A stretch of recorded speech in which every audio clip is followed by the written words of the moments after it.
Oh my God. I just want to sit with you for a minute. I have been, as you know, I've been gone. I've been busy, and I'm now off for an indeterminate amount of time, for at least 3 or 4 months. So I'm very excited to just be more grounded, more present in not just my life, but with you also. And today I'm doing the first free reading Friday in a while, and I wanted to start things off right. I wanted to include my own little ritual that I do every time I do a reading or anything for my own personal spiritual work, which I'm going to share with you. And then I have your cards picked out, and there was a jumper, so that's exciting. And I'm also going to pull a card from my Earth Magic deck, because I don't know about you, but I just need to feel more grounded in my life. You don't see this, but behind the camera, it's just boxes of Amazon and getting ready for Christmas. I also have 3 books. I'm going to pull from one of them just a little blurb at the end. I'm not sure which, so let's and I have my tea going, so hopefully you have some tea or coffee with you as you're watching this. I am about 2 months before I finished my last 9 months of insane scheduling and busyness. I looked up, how to have a restoration plan, and like to really restore my body, mind, spirit, everything. And holy basil tea is supposed to be very good for relaxing your nerves, and it is delicious. So I bought it from Amazon. I highly recommend it.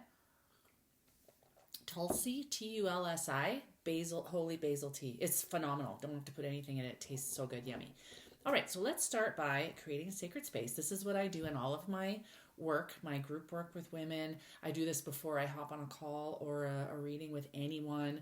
I do it in all my soulful living workshops. This is just my go-to. I've been doing for, I want to say, at least 8 or 9 years now, and I'm going to share it with you. If you already know, maybe you could say it along with me. So I light my sage, right?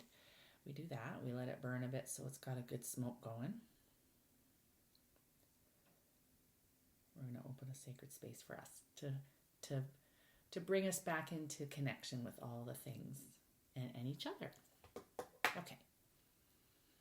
I create this space of balance and power through the power of sacred life in all 4 directions. I call on all spirits and teachers of light for your presence, guidance, and protection in this free reading Friday today. I expel all energies of harm. I expel tonal and nagwal negative energies in all states of awareness, time, and dimensions. I create this sacred space. So be it. So we set that aside very carefully.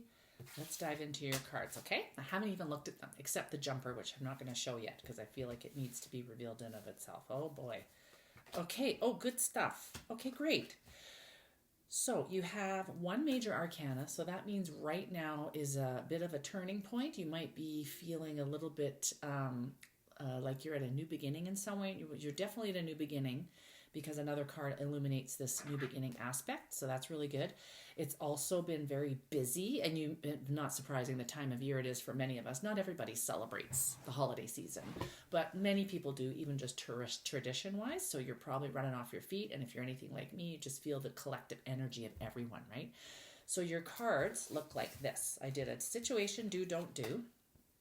Some of you that have taken my tarot class, you'll know what that is. Whoops. Situation. So this is the situation, this is do, this is don't do. Okay? Perfect. And your jumper we'll get to in a minute. So the situation is this. This is the 7 of Wands. Now, wands we know are the fire element. This is a very, fire element is a movement card. It's expansive. It can be explosive. It's when we can burn ourselves out, hence the fire, right? If we do too much wandsy activities or have a too wandsy frame of mind, we can get burnt out. We have to be really careful that we include other elements in our life, like water elements, which are more restorative and healing and restful and empathy and gentleness. And then we have the air element, which can bring other aspects. But for you right now, you have to be careful that you do not overextend yourself. So you can see he is trying to manage all the things, right? He's trying to tackle too many things.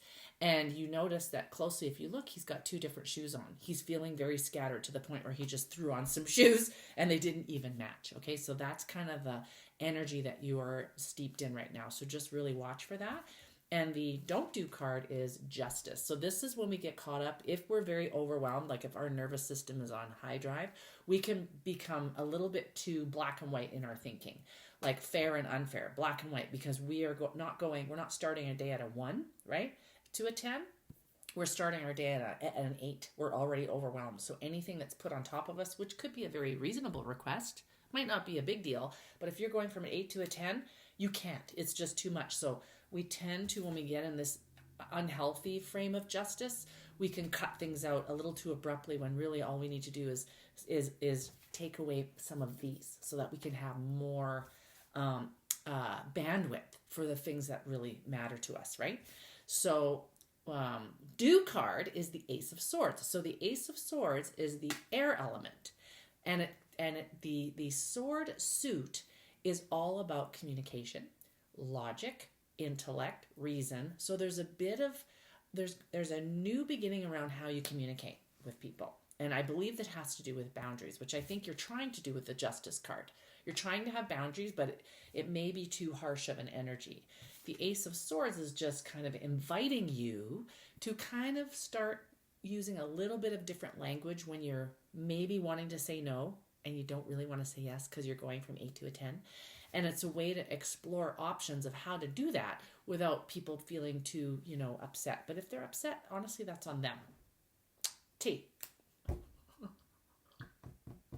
For those of you that don't know that expression, T comes from the drag queen community. It's one of my favorites. My oldest taught me years and years ago, but we said spill the tea. That's T. That is T. That is on them. If you've always said yes to something and you've built kind of resentment around it, and maybe you don't want to say yes anymore, you kind of want to start saying no a little more, and they'll be okay. And if they're not okay, that's on them. Okay? This is the jumper though. 10 of Swords. See how we can allow our martyrdom to kick in. If we're not saying our boundaries, that's what this card is. This is like the martyr card. This individual has allowed their resentments, their negative thought patterns, their, don't worry about me, I'm fine, right? That's the bubble I usually put here. Don't worry about me, I'm fine. When it's actually paralyzing them, and they really have to get out of that mindset. So do your due diligence, especially this time of year. Make sure you're saying yes to things that are really meaningful to you, and make sure you're pruning things that are not helpful anymore. All right, let's do an Earth Magic card. Oh, this is the one. Oh, Rebirth. Spring Equinox. Rebirth. Love this. If you're affected by, winter at all, if you're in the Northern Hemisphere, you may be steeped in winter like we are here. Just know that rebirth is always around the corner. And I just have to find the meaning here. Rebirth, spring equinox. Okay, 128. 128, that's the number. 128, that's the number. Okay, here we go. Let's see. This card features a rendition of Ostera, the Germanic goddess of spring. All right, let's see. You thought this passage you have been through would never end. Just as certain that the light of the world fades every few months, like it's doing right now in some parts of the world. You may be watching this from another part of the world where you're in spring now, like Australia, for example, or Fiji, or New Zealand. Every few months, it makes its return, and the earth rejoices. The fresh breath of spring sweeps away the cobwebs acquired from the absence of light. The light is now obviously increasing as nature begins to emerge in all her many forms, shapes, and colors that remind us of the continual cycles of Earth Mother. This cycle of rebirth you are experiencing follows a considerably challenging time. Raise his hand. Any tears you may shed have cleared the way for what has been gestating, which is now ripe and ready to emerge. That which no longer serves you needs to be put to rest so that a freshness and a newness of spirit can make itself known to you. Hello. Sometimes birth can be painful, particularly in that passage just before delivery. Yet what emerges can be fresh and beautiful. Be with the emergence of this next cycle with faith and grace. Love that. Now, there are 3 books that my go-to, always as you know me, is Women Who Run with the Wolves, right? That's the one I automatically picked. I'm like, for sure, Dr. E is going to want to say something in this. I could randomly pick. And then I went, but then there's this amazing other book called Radical Compassion. Highly recommend it. She's got another one called Radical Acceptance, which is just before this one, just as good. But then I was down getting my Sage Stick, and this book, which I've never even read all of it, If Women Rose Rooted, The Journey to Authenticity and Belonging. And suddenly this is the one by Sharon Blackie. She's amazing, by the way. So we're going to pick a random page. Let's see. we are going to just share a random page because I believe it kind of is going to go with the theme of the email that you would have read before you press play. If you haven't read it, go back and read it.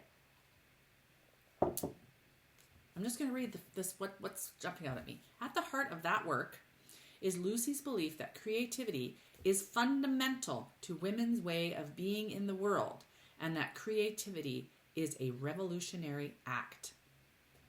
T.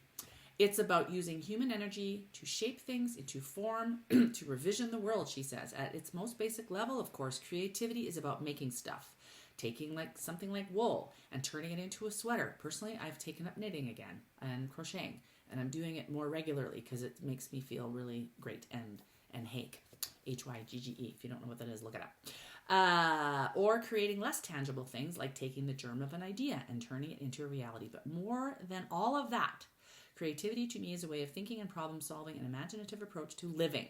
Creativity helps us to be more fully alive on every level, asking that we engage with life in a visceral, intellectual way.